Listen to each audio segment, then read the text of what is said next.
Hey everybody, it's Kelly Cooper and welcome to take 2 of this Facebook Live video. Facebook just kicked me off. I'll just start all over because I don't think anyone was really watching anyway. So maybe a couple people had signed on. So today, this video is going to be talking about a very important part of the energetic transformation process that a lot of us, it would seem so obvious, but it doesn't occur to us. We spend all of this time trying to change our energy, which, good job, right? If our energy is the true level of cause and we want to influence our experience in all of these desired ways, going within and starting there, smart move, right? So we're trying to change our energy, be more positive, be more abundant, be more this, be more that, try to love ourselves more, right? All these wonderful warm, fuzzy vibes we're trying to cultivate in a more consistent, meaningful way. But then this energy, it's very fledgling, it's very new, kind of wispy. There's not a lot of momentum there. We're not accustomed to feeling this way. So for some of us, this energy might be brand new. You've really never felt this way ever before. Your circumstances never allowed it for it, at least according to your mind, right? So we're changing the energy, but we're not protecting it. And if we're not protecting the energy, it can't become dominant. It can't gain momentum. Things will continue to happen on the outside. Your mind's going to judge in a certain way. Your mind's still very much in outside-in mode. Your feelings and your energy is determined by your circumstances.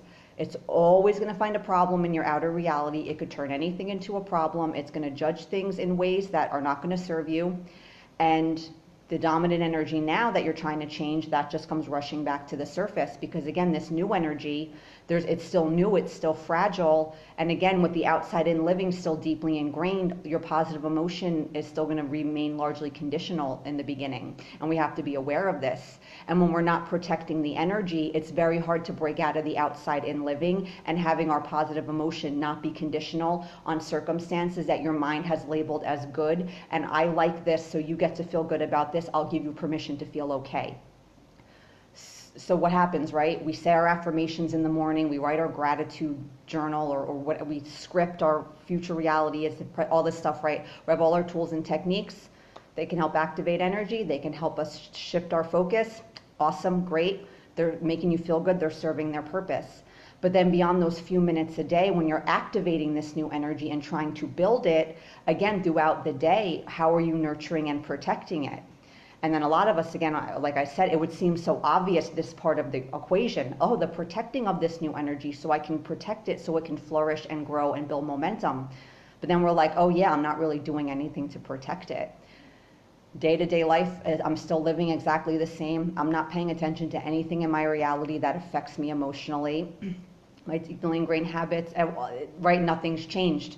And then we're like, well, where's my stuff? I say my affirmations. I felt really good the last 2 days. Like, I didn't see any result, right? And again, that emotion being conditional on your circumstances kind of rears its ugly head again, because your mind is like, well, you don't get to keep feeling this way because nothing's happening to warrant and to justify these positive feelings. And you're like, yeah, mind, you know what, you're right. And again, this wispy, fragile energy, it doesn't stand a chance against the energy that you're contending with now that led you to manifest all the stuff you're now trying to change. So how can you protect this energy? Because if you try to just build this energy, and again, it's new, it's fragile, there's no momentum behind it, you're not used to feeling this way, especially for no reason, at least according to your mind. Your mind, when you start to try to feel better, independent of your circumstances, and your circumstances not changing in any way that, again, justifies these new feelings, your mind fights you on that. That these feelings make you feel better and that it leads to your stuff, your mind doesn't get any of that. It's like, no, that's not how I operate. So you have to protect this energy, because if you don't protect it, you'll still be a victim to circumstance as far as your emotions go. You'll still be basing how you feel on what's happening when nothing's happening to keep feeding the positive energy. Again, because you're not doing anything to protect it. And your mind's like, if nothing's happening, again, to feed it from the outside, it'll be very hard to do that because there's nothing to feed it, because there's nothing happening that to your mind is like, that's a good thing that will allow you to keep feeling this way. So you have to protect this energy so you can maintain it even in the face of circumstances that you don't like, that you're now trying to change, that you're trying to look beyond. And if we're not protecting that energy, we're not benefiting from this energy at all, because it's not dominant in any way. It's not strong enough to actually have any impact on our external circumstances. So how you protect this energy, there's some general things I could tell you, but it's going to be different for everybody, because it depends on the particular energy you're trying to create and nurture now, the particular energy you're needing to protect, the particular area of your life where you're trying to see these changes, you're trying to change your dominant energy. So, for example, if you're generally an anxious person, the whole world's a threat to you, right? And that can affect your energy in any area of your life, whether it's health, money, relationships, right? Just a general sense of, like I'm not safe, nothing's okay. Oh my God, these things are never going to happen for me. This reason, that reason. So what can you do to curb your anxiety so that anxiety, the energy of that anxiety, doesn't override all of this energy that you're trying to cultivate now? Again, whether it's your health, your finances, your relationship status, losing weight, whatever it is, right? Well, I watch the news like 10 times a day. You might have to stop doing that. It might be something as simple as certain TV shows, even though they're fictional, they make you feel icky. I remember years ago, I used to love the show Criminal Minds. For anyone that's not familiar with it, it's about some team, I don't know what they are, there's some FBI or something maybe, I don't know, even that. They would profile criminals, right? Try to figure out their behavior and to catch the people. Now, anyone that's watched any crime show, especially a show about serial killers, the content can be very disturbing. And there's no limit to the creativity of the people that create these programs, the type of crimes and the ways that they murder, right? It's very disturbing. And what disturbed me most about it, as I started paying attention to how I felt, was that shit happens in real life, right? There's serial killers in real life that do really fucked up shit and that very disturbing things, right? So I would think when I was watching it, I knew I was watching something, the show itself, right, was not real, but I would think to myself, oh my God, like this really happens, and it would bother me. And I realized that watching the show, as interesting as I found the premise of it, all the psychology, right, I found that very interesting, the premise of the show, like analyzing these people from a psychological standpoint. I stopped watching it because it was disturbed, the content was becoming disturbing to me in a way that, again, not just because I'm like, oh, I don't like this content, it was making me focus on the real world in a way that was not serving me and did not feel good. So I stopped watching the show. For example, another thing with TV, again, this seems like a silly example, but again, the things that affect our energy, you would be surprised. It could seem things that are very innocuous, or that would be stupid, that wouldn't have, but it does have an impact when we start paying attention. If you're trying to make more money, for example, and you watch a lot of reality shows about like wealthy people, the Real Housewives and all that kind of shit, it's okay to have our guilty pleasures, right? But a lot of those shows, they don't portray people with money in the most positive light. These people, they're vapid, they're materialistic, they're a lot of times, like, you know what I'm saying? Like the way they behave. And again, consciously, you might not think much of it, but on a deeper level, that's feeding into stereotypes about people with money that would make you think having money is bad or wrong, or you wouldn't want to have money because you don't want to be those type of people. And it makes you think bad things about people that have a lot of money. Yes, Kathy, too, music, too. Again, a lot of things, like entertainment's a big one that, again, you wouldn't think, well, it's just entertainment, it's just a show, it's whatever. But again, the psychological, emotional impact of these things, it could be affecting you, right? With the thing, like, for example, with these shows, right? Oh, hi, Kathy. Hope you're enjoying the video. Nice to see you. So, yeah, right? If you want to have money, energetically, it could kind of put a kink in things if on an emotional level you have all these negative associations and you think bad things about rich people. Why would you want to become a type of person that you think is like bad in various ways? You know what I'm saying? So that's just an example. So you need to pay attention to the things in your day-to-day life that undermine this energetic transformation you're trying to make. Because again, just changing the energy, you also need to protect it.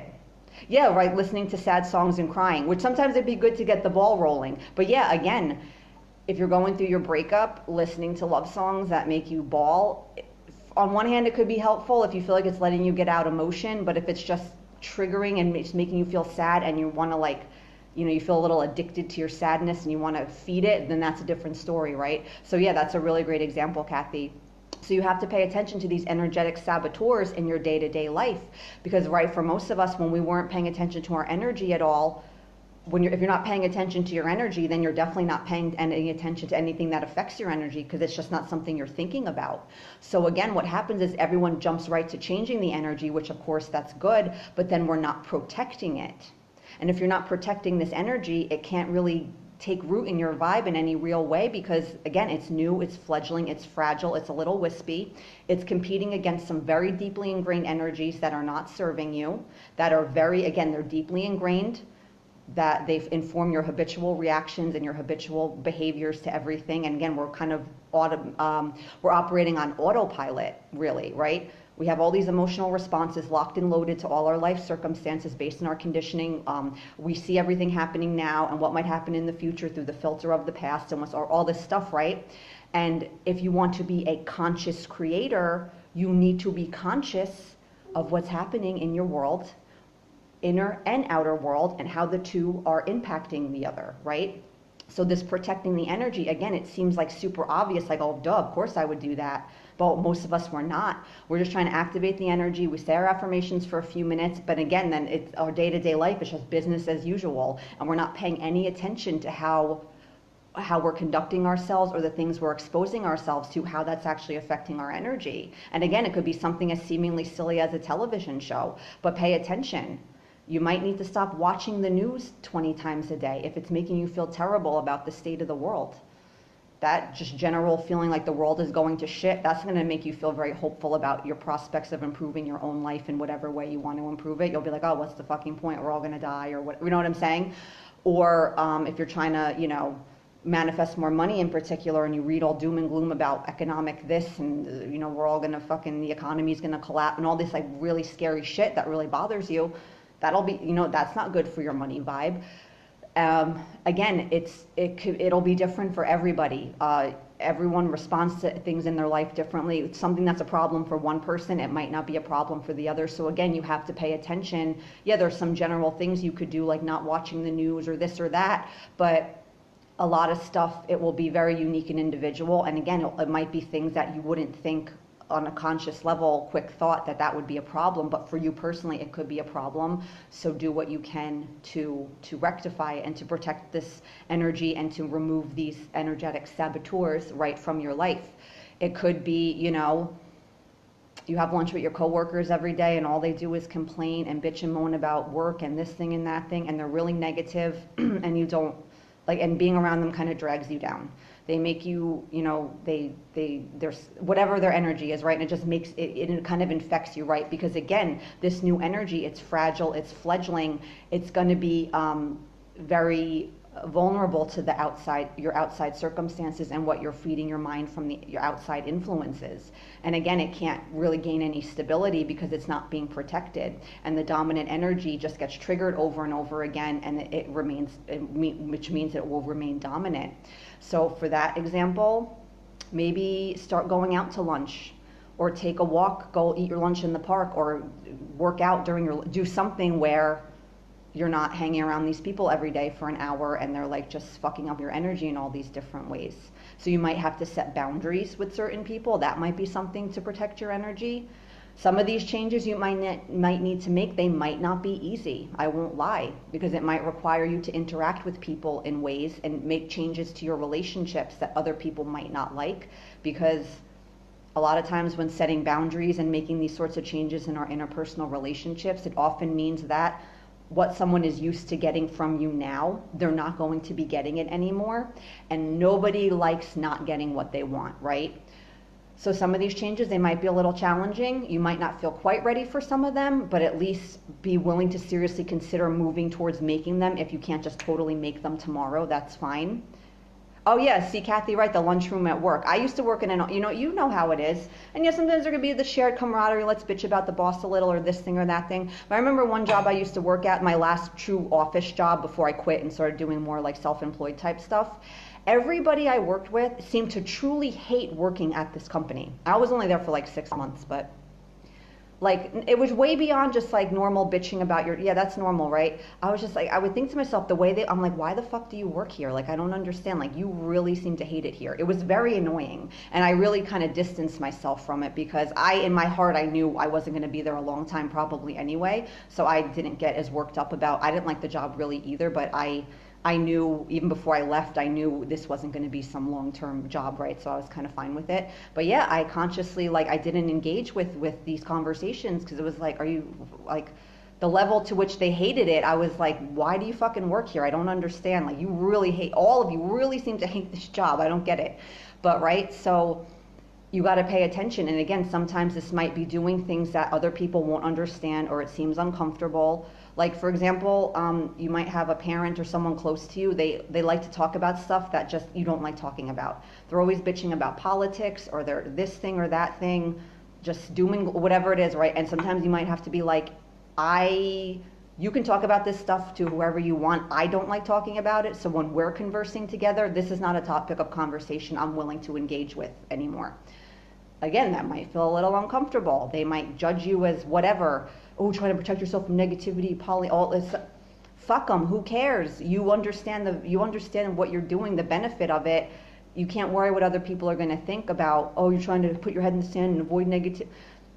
That's not what you're doing at all. You're doing something that's very smart, but most people aren't going to understand that. And again, if you're engaging in a conversation, you have the right to say what you want to talk about and what you don't want to talk about. You don't have to be forced to listen to someone talk about something because they want to talk about it. Fuck them. Again, if they want to talk about it, you're not trying to control what they talk about, but if you're a part of the conversation, you're participating in the process, you get to have a say in what's being said. So if you don't want to talk about something with somebody, you have every right to say that. Will it be uncomfortable? Yeah, probably, but you have to remember the energetic consequences of doing things the way our mind wants to do them, of not doing things we know we should do because it feels too uncomfortable to do them. Again, we can do whatever we want, but again, you have to accept the energetic consequences of it. Your mind can argue all day long about why you can't make these changes because they're too hard or it's against social convention or that's just not how things are done in your family or this thing or that thing. Yeah, from that rational, logical level, your mind makes wonderful arguments. But all of those arguments and all of these great arguments for staying the way you are and not making the changes, what's happening on an energetic level is going to keep happening just as it does. All of these arguments are not going to somehow alter universal law, alter how energy works. So when you choose to listen to your mind, again, you can do it, but you just have to understand the consequences of that from an energetic perspective. The changes you're looking to make internally will be very difficult, very slow going, or depending on what's going on, completely stalled. They won't happen at all to any degree. So yeah, you're trying to change your energy, your affirmations, your this, your that. Bravo, awesome. How are you protecting this new energy so it could take root? Because as you protect the energy, again, it takes root, it gains some momentum, it's not so fragile anymore. And as that energy gains momentum, your reality will reflect this energy back to you in certain ways. Personal success is outside our comfort zones. Yeah, Kathy, you're absolutely right. Doing most of the stuff we want is going to require us to make uncomfortable choices. Not because inherently the journey is difficult or you have to earn what you want by making all these hard choices and embarking on this challenging journey, but the way our mind is conditioned, that's where the challenge comes in. We just have really fucked up conditioning that makes us fight all of these beneficial changes and makes us fight for our bad habits and all this shit. That's what makes everything hard, guys. You're not being asked to earn your happiness or earn your stuff or earn your or through like hard work and torturing yourself emotionally and constantly facing off against your pain and making all these tough choices. No, all of the hardness comes from just our conditioning in our mind. That's what makes it hard. If we make peace with that, we'll be able to move forward and we'll accept these challenges, but know where the challenge is coming from. It's not, the journey itself is not inherently hard. You're not expected to earn all your good stuff by torturing yourself with an arduous journey of personal growth and change and living your life, making sacrifice and all this stuff. No, it's hard. We're the ones that make it hard. We have to make peace with the fact that our mind is kind of fucking us up a little bit. And again, but if we make peace with that, we'll be fine and it's okay. So yeah, you're changing your energy, but are you protecting it? Because if you don't protect it, it can't become dominant. It can't build any momentum. And if that energy doesn't become dominant and builds any momentum, your reality can't reflect any of it back to you because there's not enough juice there to actually influence your external experience. So how can you protect this energy? It might involve making some uncomfortable choices. It might involve doing things that your mind is like, no, that's stupid. I don't want to do. Oh, it's stupid. I love The Real Housewives. We need to keep watching it. No, you don't. Like, again, some of these things might seem silly to you, or you wouldn't think that they matter, but you'll find that they matter. And these changes can make all the even smaller changes in your television habits, your entertainment, how you spend your time, what all these different things, the type of conversations you choose to engage in all these different things. A lot of these changes might seem little, or they won't seem significant to your mind, but they can actually make a really big difference. And all of these little changes that you make, again, that to your mind might seem stupid. Oh, you give up a TV show, big deal. What's that going to do for you? It could do a lot for you. So go with your intuition on this one. Honor when you examine these different things in your life and you feel like these things could be a problem, honor that pull to maybe remove them from your life or reduce their influence in whatever way you can. And I think you'll be surprised to see, again, that even little things or things that wouldn't seem relevant could actually have quite a big impact on how you feel day to day. And now you're protecting the energy, and the energy can build some momentum. And once the energy builds momentum and it starts being reflected back to you in your reality, this proof is very powerful for this process, because now you're actually seeing proof that these beliefs actually are valid. You're not just taking it on theory. And again, in your own life, you have no proof. You're just trying to believe it because it sounds good and you think it's going to get you your stuff. You actually see evidence in your own life. And when you start to see evidence in your own life, all the shitty beliefs you're contending with now, you just release them naturally with minimal effort, because you see that they're not true, and changing them or transforming them or shifting them, you see there's really nothing to it. You're just like, oh yeah, I see now that that's not true. I really don't believe that anymore. It gets much easier to have faith in all of this because, again, you have this evidence in your own life. But all of that can't really happen if you're not protecting this new energy you're trying to cultivate. Because if you're not protecting it, again, it's fragile, it's weak, it's foreign. You're not used to feeling this way. Your outside in loving mind, how bases everything on how you feel on what's happening outside, that breaking that conditioning becomes much more challenging. And again, the dominant energy that you're trying to change now, it keeps remaining dominant, and it keeps getting fed by your outside circumstances and how your mind is interpreting them. So you have to protect this energy. So what can you do to start protecting it? Again, things that might seem silly, or it wouldn't be relevant, or it wouldn't matter, do it. Certain things, they might feel uncomfortable. Be willing to do them. If you're not going to do them right now, that's okay. But then take ownership that you're choosing not to make these changes because they're too uncomfortable. But at some point, hopefully, you're going to work towards making these changes, setting that boundary, having that uncomfortable conversation with the person or whatever it is. So yeah, that's it, guys. I hope you enjoyed this. Have a great day or night. For more information, more content, products, information about my coaching services, head on over to livelifemadeorder.com. Bye-bye.